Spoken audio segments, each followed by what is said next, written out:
Hello friends, welcome to सफलता मंत्र। दोस्तों, यूपी टेट 2021 एग्जाम जो अभी हाल ही में संपन्न हुआ था, इसको लेकर आपत्तियां दर्ज करनी थी। आपत्तियां दर्ज आपकी 1 फरवरी तक किए जा रही थी और इसके बारे में आप सभी लोगों को पहले भी अपडेट कर दिया गया था। तो दोस्तों, अब सभी आपत्तियां जो हैं वो दर्ज करा ली गई हैं और 500 रुपये प्रति प्रश्न के आधार पर आपकी आपत्तियां दर्ज कराएंगे। अब उसका जो अपडेट आया है, उसका जो डेटा पता लगा है, वो आप सभी लोगों के सामने आ चुका है कि प्राथमिक में 54 प्रश्नों पर और उच्च प्राथमिक में 44 प्रश्नों पर आई हैं आपत्तियां। तो जिन्होंने रुपए देकर के ये आपत्तियां दर्ज की, यानी कि शुल्क जमा करके आपत्तियां दर्ज की हैं, उनमें 54 प्रश्नों में प्राइमरी लेवल पर आपत्तियां दर्ज की गई थी। चूंकि पेपर से कुछ क्वेश्चन 2017 के मिलते हुए थे और 2017 में भी उन प्रश्नों पर आपत्तियां दर्ज की गई थी। हालांकि तब भी जो बोर्ड था उसने सभी आपत्तियों को नहीं माना था। इसके बाद एक बार फिर से उन्हीं प्रश्नों पर व कुछ अन्य नए प्रश्न थे जिन पर आपत्तियां दर्ज की गई। अब देखने वाली बात यह होगी, क्या इन प्रश्नों पर आप लोगों को अंक मिल सकता है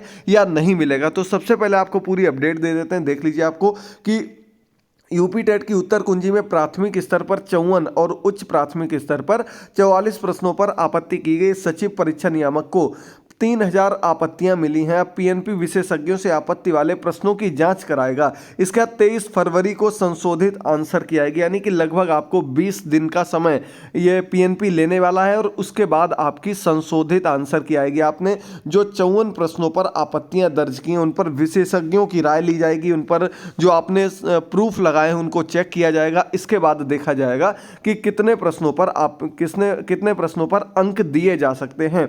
25 फरवरी को परिणाम जारी कर दिया जाएगा। अगर इसी प्रकार से पूरा सटीक क्रम से सब कुछ चलता रहा तो निश्चित तौर पर आपका आंसर जो है, वो जो आपकी रिजल्ट है, वो 25 फरवरी तक आ जाएगा। लेकिन देखने वाली बात ये होगी कि क्या 2017 की तरह इसमें भी विवाद फंसा रहेगा और ये जो आपका यूपी टेट एग्जाम हुआ कोर्ट में जाएगा। इसको लेकर कोर्ट में काफी लोग पहुंच भी चुके हैं कि 2017 से क्वेश्चंस लिए गए थे, बहुत से क्वेश्चंस 2017 से मिले जुले थे। इसको लेकर कोर्ट जाने की संभावना बन रही, लेकिन बहुत ही कम चांसेस हैं कि इस पर किसी प्रकार का कोई निर्णय लिया जाए, क्योंकि कोर्ट जो है वो सीधे सीधे सरकार की ओर रुख कर देता कि सरकार अपना इसमें राय दे कि क्या ऐसा हुआ है या ऐसा करना सही है या नहीं। ये सब देखने वाली बात होगी। इसके अलावा दोस्तों, सीटेट की आंसर की भी जारी हो चुकी है। कल परसों में सीटेट की आंसर की भी आ गई थी। अगर आप लोगों ने ना देखी हो तो उसमें भी आंसर्स को मैच कर लीजिएगा, देखिएगा कितने क्वेश्चंस आप लोगों के बन रहे हैं। 4 फरवरी यानी कि आज तक आपके उसमें भी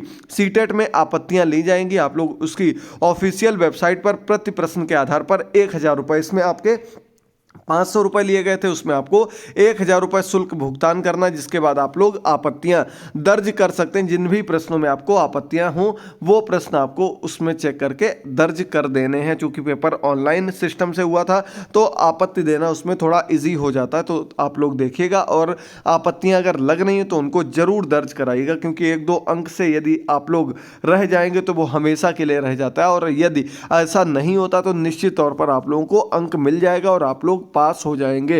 अब देखना ये होगा कि 54 प्रश्नों में से कितने प्रश्न आपको सही माने जाते हैं, कितने प्रश्नों पर आपको अंक मिलेगा। जहां तक मुझे लगता है 3 से 4 प्रश्न मैक्सिमम होंगे जिसमें अंक मिल सकते हैं। इससे ज्यादा प्रश्न कभी भी, चाहे जितनी आपत्तियां दर्ज की गई हो, कभी भी पीएनपी के द्वारा नहीं माने जाते। वो अपने आप को ही सही दर्शाते रहते हो। सिर्फ 3 से 4 प्रश्नों पर ही कॉमन अंक या दूसरे ऑप्शन को सही मान लेते हैं। तो दोस्तों, जो भी अपडेट होगी आपको बताते रहेंगे। तब तक के लिए जुड़े रहिए, मिलते हैं अगली क्लास में। तब तक के लिए थैंक यू दोस्तों, गुड बाय, टेक केयर।